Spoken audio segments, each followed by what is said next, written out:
Tiềm năng và trí tuệ. Từ nhỏ, chúng ta đã được dạy rằng thiên tài là một món quà quý hiếm, chỉ dành riêng cho một số ít người sinh ra với một loại trí thông minh đặc biệt. Nhưng nếu quan niệm này chưa hoàn chỉnh thì sao?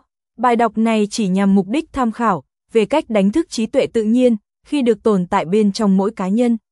Bài đọc này chỉ nhằm mục đích tham khảo. Mời các bạn tiếp tục đón nghe. Thực ra, thiên tài không phải là một đặc quyền độc quyền, mà là một hạt giống hiện hữu bên trong mỗi người, chờ đợi điều kiện thích hợp để nảy nở. Điều thường thiếu không phải là năng lực, mà là nhận thức. Tâm trí chúng ta được lập trình cho nhiều thứ hơn những gì chúng ta được dạy. Đằng sau những thói quen, niềm tin hạn hẹp và sự ràng buộc xã hội là một tiềm năng bẩm sinh to lớn, sáng tạo và mạnh mẽ đang chờ được đánh thức. Hiểu được điều này là bước đầu tiên để kích hoạt thiên tài bẩm sinh của bạn. Trong một thời gian dài, thiên tài được xem là một hiện tượng bí ẩn, chỉ dành cho những nhân vật lịch sử như Einstein, Da Vinci hay Mozart. Tuy nhiên, quan điểm hạn hẹp này đã bỏ qua một sự thật cơ bản, thiên tài không chỉ là tài năng phi thường hay trí thông minh vượt trội. Trước hết, đó là biểu hiện đích thực của tiềm năng khi chúng ta kết hợp sự tò mò, sự tập trung và niềm đam mê với một điều gì đó. Xuất chúng không có nghĩa là biết tất cả mọi thứ, mà là nhìn nhận thế giới một cách độc đáo, kết nối các ý tưởng một cách tự do và hành động sâu sắc trong những lĩnh vực khơi dậy niềm đam mê thực sự của chúng ta. Thiên tài là khả năng tiếp cận phần sáng tạo, trực giác và táo bạo nhất của chính mình. Nó thể hiện khi chúng ta vượt qua ranh giới của những gì được coi là bình thường và tin tưởng vào cách suy nghĩ, cách giải quyết vấn đề hoặc cách tạo ra giải pháp của riêng mình. Những người xuất chúng không tuân theo các công thức đóng gói sẵn, họ dám đặt câu hỏi, khám phá và thử nghiệm. Điều này có nghĩa là thiên tài không chỉ nằm ở chỉ số IQ mà nằm ở khả năng kết nối với bản thân và thế giới bằng sự hiện diện, tầm nhìn và lòng dũng cảm. Và khả năng này nằm sẵn trong mỗi chúng ta, chỉ chờ cơ hội để nở rộ. Từ nhỏ, tâm trí chúng ta đã được định hình bởi những tác động bên ngoài, trường học, gia đình, văn hóa, niềm tin tập thể. Chúng ta được dạy phải tuân theo các quy tắc, lặp lại các khuôn mẫu và tuân theo những giới hạn không phải lúc nào cũng hợp lý. Dần dần, chúng ta quên rằng mình sinh ra đã có một tâm trí linh hoạt, tò mò và sáng tạo, có khả năng học hỏi, thích nghi và vượt xa những gì chúng ta được dạy dỗ. Thiên tài bẩm sinh tồn tại trong mỗi chúng ta đã bị che phủ bởi nhiều lớp điều kiện, như thể một tấm khăn bịt mắt đã che khuất tiềm năng thực sự của chúng ta. Nhưng tâm trí con người không chỉ là một tập hợp những ký ức và sự lặp lại. Nó được lập trình sinh học để khám phá, tưởng tượng và tái tạo chính nó. Bộ não của chúng ta sở hữu một khả năng to lớn trong việc tạo ra những kết nối mới, mang lại ý nghĩa mới cho trải nghiệm và phá vỡ những giới hạn tự áp đặt. Khi chúng ta bắt đầu đặt câu hỏi về những khuôn mẫu cũ và tiếp cận sức mạnh bên trong này, chúng ta sẽ mở khóa một phiên bản mới của chính mình. Vấn đề không phải là trở thành một ai khác, mà là nhớ lại con người thật của chính mình, những con người với trí tuệ được xây dựng để phát triển, chuyển hóa và sáng tạo không giới hạn. Khơi dậy thiên tài, trước hết và quan trọng nhất, là hành động kết nối lại với những gì luôn hiện hữu bên trong bạn, nhưng có lẽ đã bị lãng quên hoặc im lặng. Khi bạn nhận ra rằng trí tuệ của mình được xây dựng để vươn xa hơn, bạn bắt đầu nhìn thấy những khả năng ở nơi trước đây bạn thấy là rào cản, và nhìn thấy tài năng ở nơi trước đây bạn từng nghi ngờ. Bước đầu tiên đã được thực hiện, hiểu rằng thiên tài không phải là đặc quyền của số ít, mà là một hạt giống sống động trong mỗi chúng ta. Từ đây trở đi, con đường sẽ là con đường khám phá lại, mở rộng và giải phóng tiềm năng thực sự của bạn. Tò mò là tia lửa thắp sáng thiên tài. Nó thúc đẩy chúng ta đặt câu hỏi, khám phá, tìm tòi và vượt ra ngoài những gì mong đợi. Trong khi nhiều người bằng lòng với những câu trả lời có sẵn, thì những bộ óc thực sự thông minh lại muốn hiểu lý do tại sao và tại sao của mọi thứ, khai phá những điều mới mẻ và tưởng tượng ra những khả năng chưa được khám phá. Đặt câu hỏi hay chính là chìa khóa mở ra cánh cửa cho những khám phá sâu sắc, và suy nghĩ vượt ra ngoài những điều hiển nhiên chính là cách kích hoạt những vùng tiềm ẩn của tâm trí. Khi kết hợp hai yếu tố này, tò mò và khám phá, chúng ta bắt đầu tiếp cận một trí thông minh sống động, sáng tạo và mạnh mẽ hơn. Đặt câu hỏi hay là một trong những kỹ năng bị đánh giá thấp nhất, đồng thời cũng là kỹ năng biến đổi nhất mà một người có thể phát triển. Những câu hỏi đúng đắn có sức mạnh mở ra những cánh cửa nội tâm, hé lộ những sự thật ẩn giấu và dẫn dắt tâm trí vào những vùng đất mà nó sẽ không bao giờ tự mình khám phá. Thay vì tìm kiếm những câu trả lời có sẵn, những người biết cách đặt câu hỏi hay sẽ học cách khám phá bản chất của sự vật, hiểu được bối cảnh rộng hơn và nhìn thấu những điều sâu xa hơn. Chất lượng của những câu hỏi bạn đặt ra quyết định chiều sâu tư duy của bạn và thường là định hướng cuộc sống của bạn. Trong khi những câu hỏi thông thường giúp bạn giữ mình trong vùng an toàn, những câu hỏi mạnh mẽ phá vỡ các khuôn mẫu tư duy và đánh thức những cách nhìn nhận mới về thế giới. Nếu tôi sai thì sao? Tôi đang bỏ sót điều gì? Làm thế nào tôi có thể làm điều này khác đi?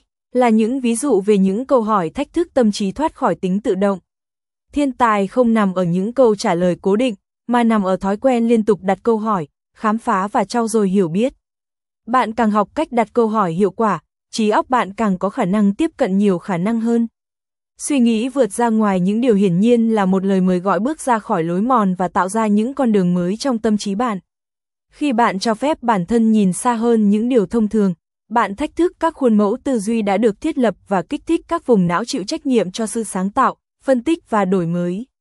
Kiểu tư duy này không phụ thuộc vào công thức, mà phụ thuộc vào sự tự do.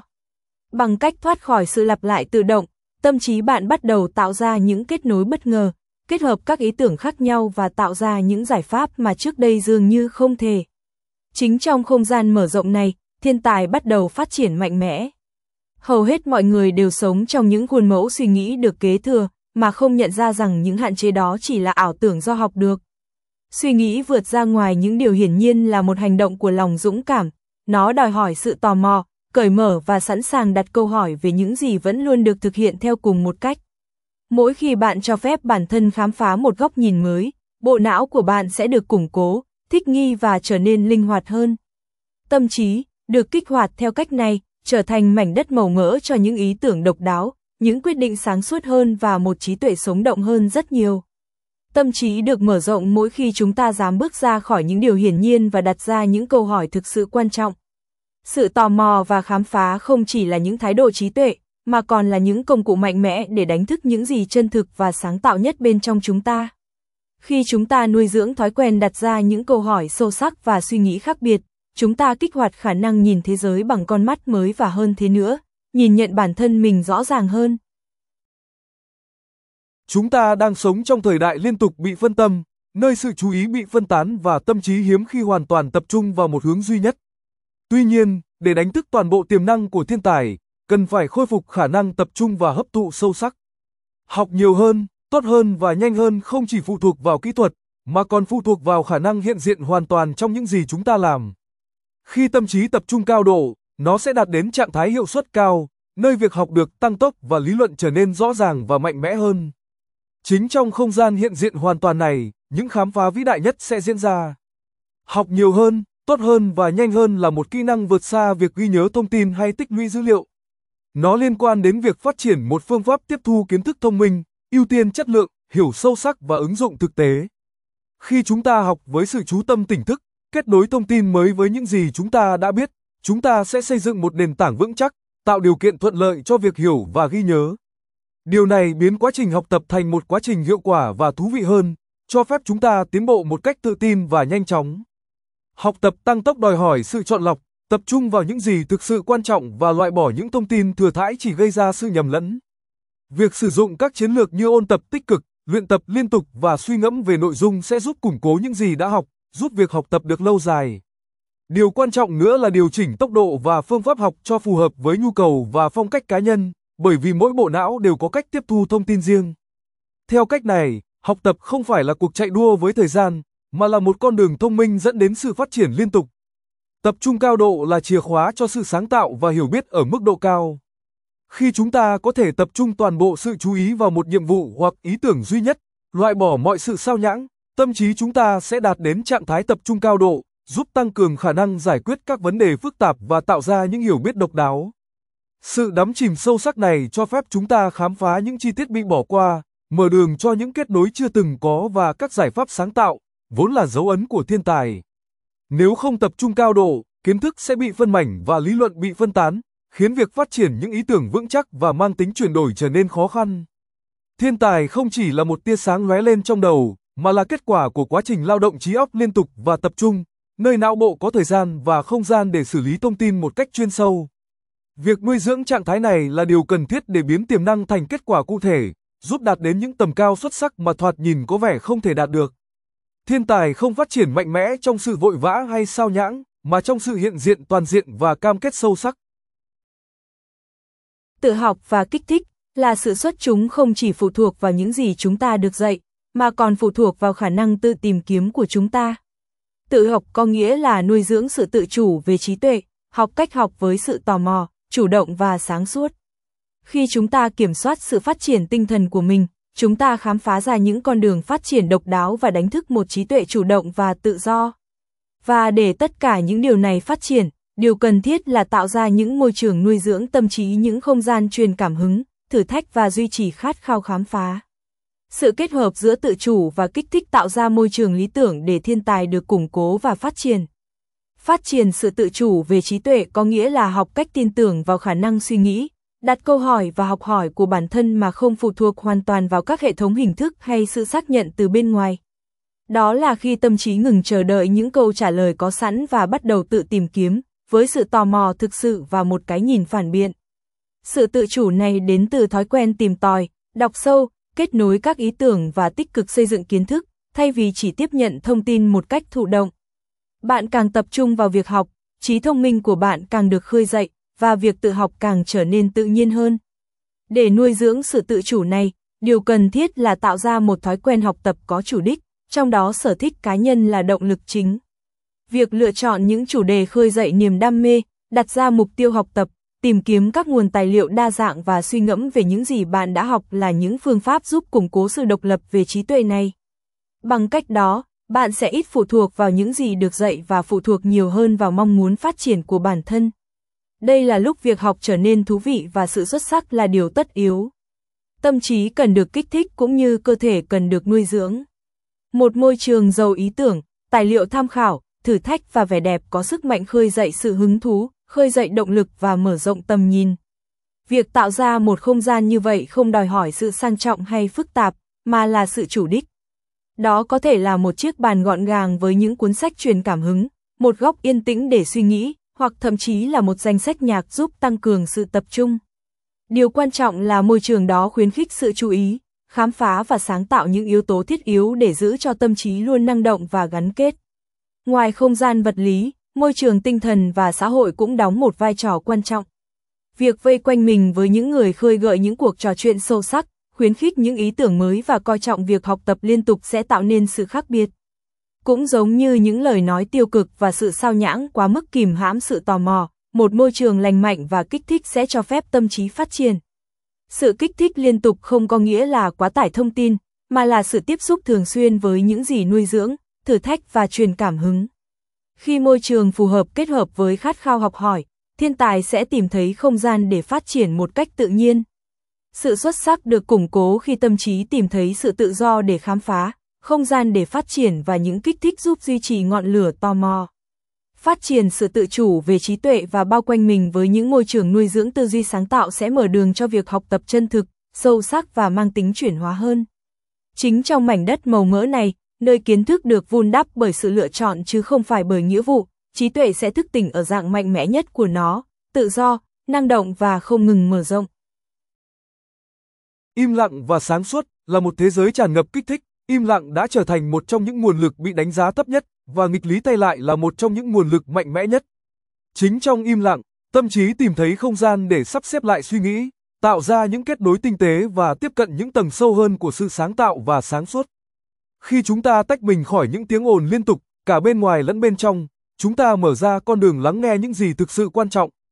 Học cách trân trọng và vun đắp những khoảnh khắc im lặng là điều thiết yếu để đánh thức thiên tài, bởi vì chính trong khoảng trống rõ ràng này, những ý tưởng chân thực nhất và những hiểu biết quý giá nhất thường xuất hiện.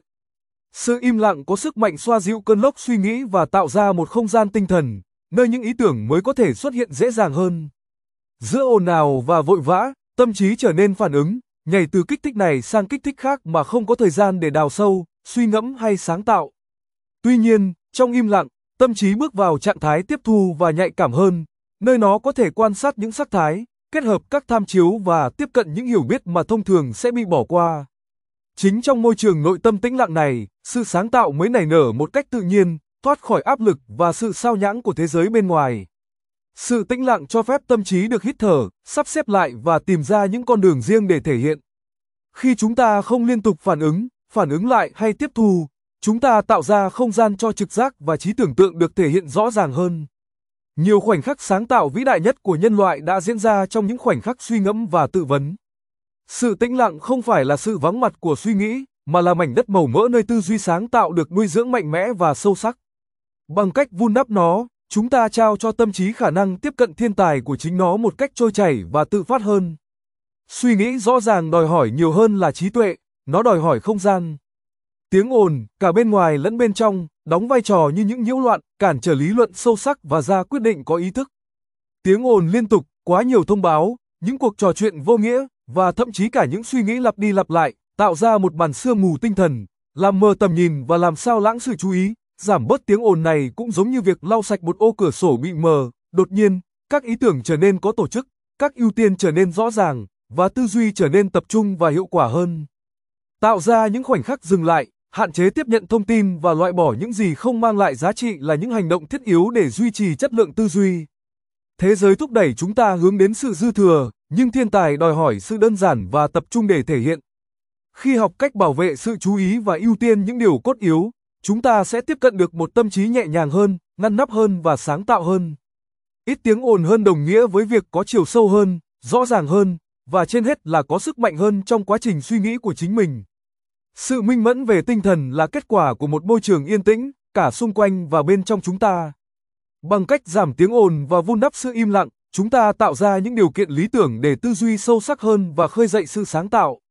Trong không gian không dư thừa này, chúng ta có thể lắng nghe ý tưởng của mình rõ ràng hơn, đưa ra quyết định với nhận thức sâu sắc hơn và tiếp cận những hiểu biết chỉ xuất hiện khi tâm trí được an yên. Sự im lặng không hề trống rỗng, mà là một mảnh đất màu mỡ nơi thiên tài cuối cùng có thể được thể hiện ở dạng tinh khiết nhất của nó. Thân chào tạm biệt, mình hẹn các bạn vào những video kế tiếp. Daily Life Podcast, Anthony L.